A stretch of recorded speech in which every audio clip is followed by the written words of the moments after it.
یہ کیسے ممکن ہو سکتا ہے کہ چور چوری کرے اور نشانات نہیں چھوڑے؟ چور چوری کرتا ہے تو انگلی اور پاؤں کے نشانات ضرور چھوڑ کر جاتا ہے۔ سندھ حکومت کا وتیرہ ہوتا ہے کہ چوری بھی کرے اور کونے میں رونا شروع کر دے کہ انہیں انصاف نہیں مل رہا، زیادتی ہو رہی ہے۔ سندھ میں ترقی جو کر رہے ہیں اس میں رکاوٹیں ڈال رہی ہیں عدلیہ اور حزب اختلاف کی جماعتیں، لیکن ایسا نہیں ہے۔ ہم بھی سمجھتے تھے کہ بڑی زیادتی ہو رہی ہے سندھ حکومت کے ساتھ اور بڑی زیادتی کی جا رہی ہے موجودہ گورنمنٹ پاکستان پیپلز پارٹی کے ساتھ، لیکن آہستہ جب ہم نے بھی ان کے پاؤں کی کھوج شروع کی تو سارا ڈبر ہی 2 نمبر نکلا۔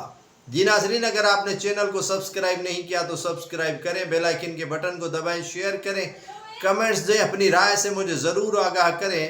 میں بات کروں گا آج کھل کر سیلاب سے جو متاثرہ 60% اسکول سندھ کے خستہ حال ہوئے، ڈیمیج ہوئے اور ان کی مرمت کے لیے 140 ارب یعنی 1.40 ارب روپے مختص کیے گئے تھے، اور یہ تخمینہ اگر لگایا جائے تو نئی سندھ تعمیر ہو سکتی ہے۔ اسکول تو کجا، لیکن اس سے بڑے بڑے اداروں کی جو تعمیرات ہے وہ ممکن ہو سکتی ہے، لیکن پیسے کھانے ہیں اور پیسے خرچ کر کے دکھانے ہیں۔ پیپروں میں ان کی کوئی نہ سنگ ہوتا ہے، نہ پاؤں ہوتا ہے، نہ پیر ہوتا ہے، نہ ان کی کوئی نشانی باقی رہتی ہے۔ آخر میں جو کاغذات مٹیریل جمع ہوتا ہے ان کو خفیہ طریقے سے آگ بھی لگائی جاتی ہے۔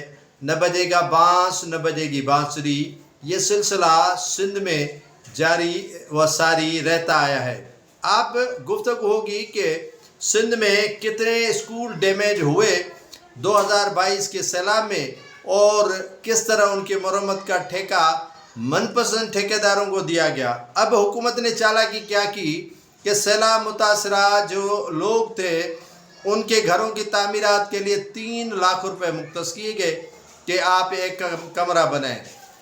اب سندھ سرکار اسکولوں کی مرمت کے لیے ایک کمرہ 17 لاکھ روپے رکھ رہی ہے، صرف مرمت۔ سیلاب متاثر بنا رہا ہے اپنا گھر 3 لاکھ روپے میں کمرہ، اور یہ کمرے کی مرمت اسکول کی ہو رہی ہے 17 لاکھ میں، اور نیا کمرہ اگر آپ کو بنانا ہو تو پھر ان کے لیے مختص کی گئی ہے رقم 27 لاکھ۔ یہ ڈیمیج ہونے والے اسکولوں میں تقریباً کوئی 18,000 اسکول تباہی کا شکار ہوئے، جن میں حیدرآباد ریجن کے 10,900 میں سے 6,900 مکمل ڈیمیج ہو گئے اور 4,000 جزوی طور پر۔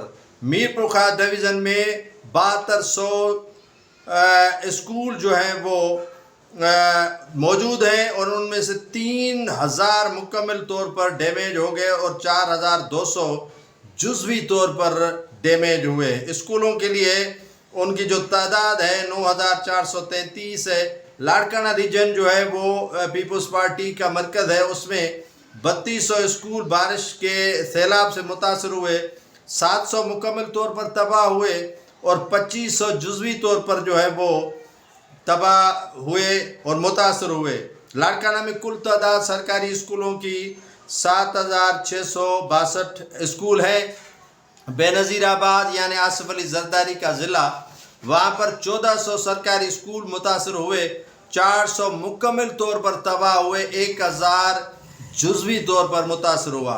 ٹوٹل اسکولوں کی تعداد اگر گنی جائے تو 8,700 تقریباً کوئی 52 اسکول ہیں۔ کراچی کی مجموعی طور پر بات کی جائے تو ان میں 3,041 سرکاری اسکولز میں سے 2,078 مکمل طور پر تباہ ہو گئے اور تدریسی عمل کے لیے ناقابل استعمال قرار دیے گئے، اور متاثرہ اسکول میں ملیر، گڈاپ، ابراہیم حیدری کے اسکول شامل، ان میں کیمپ اسکول جو ہے وہ تاحال کام کر رہے ہیں۔